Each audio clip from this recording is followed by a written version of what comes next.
Hey, Jeff Putnam here from Jeff Putnam's Fly Fishing Schools. Just want to give you guys a friendly reminder about the Rogue River Spay Clave coming up this Saturday, August 23rd, 2025.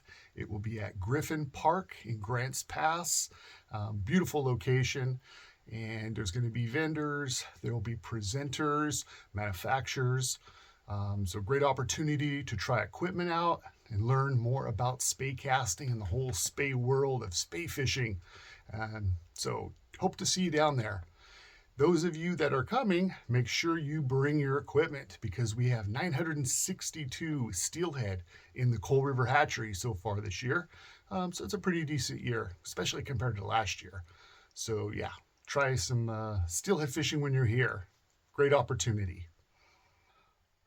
I'll be guiding through November 15th. So if you're interested in a guided trip, you can check that out on my website.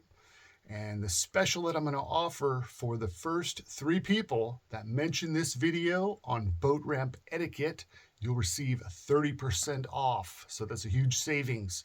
So yeah, you can check that out. Contact me through my website. It's the best way to sign up. And look forward to floating you down. We'll have a great time on the river.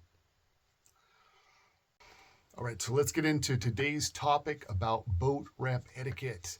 I've spent a lot of time on boat ramps, as many guides have, and people that have just spent a lot of time on the water, and it can be very frustrating when we're trying to launch a boat or take a boat out.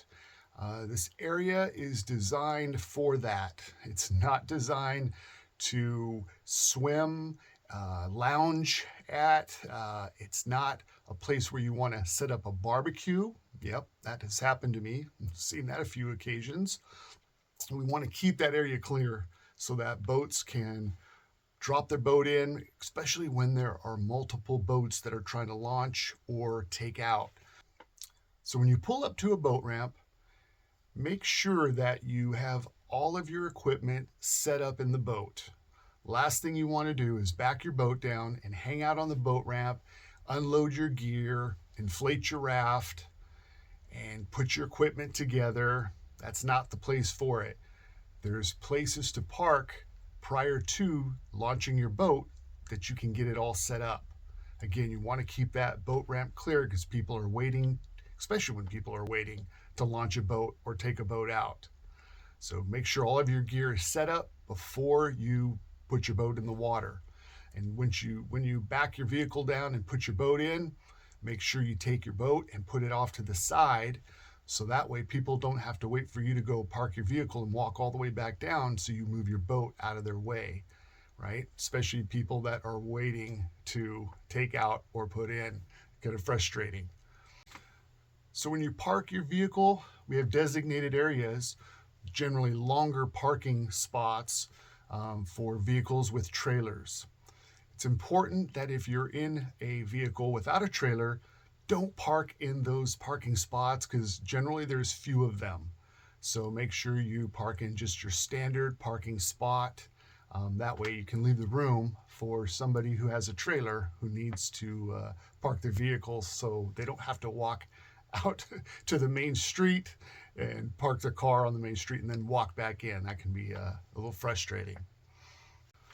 For those of you that are towing a trailer, make sure your trailer hitch has a lock on it, and also the trailer itself is locked so that somebody can't just lift the trailer off of the hitch and take your trailer. So be very careful. If you're doing a shuttle, having somebody run a shuttle for you, and you have to hide the key in your trailer or your vehicle, make sure nobody's watching you, okay? Hopefully you have like a lockbox where you can hide that key, or you have a duplicate key that you've given somebody. So I remember a story about a gentleman by the name of Andy Burke. Some of you may recognize that name. Super talented fly tyer and fly fisherman. Andy and I used to do some schools together when we were both working on the Scott Rod Pro staff back in the 90s. And Andy had a really bad experience on the American River, and somebody was watching him when he was hiding the key, and they got the key, opened up the vehicle, and took a lot of gear that was in the vehicle. So Very frustrating when that happens. So yeah, just be mindful. And boat ramps can attract some pretty interesting people. So just be careful when you're down there. Want to be safe.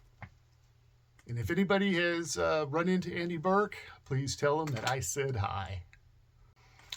All right, guys. So just remember, we're all in this together. Giving respect to others will benefit everyone. So we'll have a better time when we're all hanging out, especially when we're on the water. All right, guys. Thanks for watching, and we'll catch you in the next video.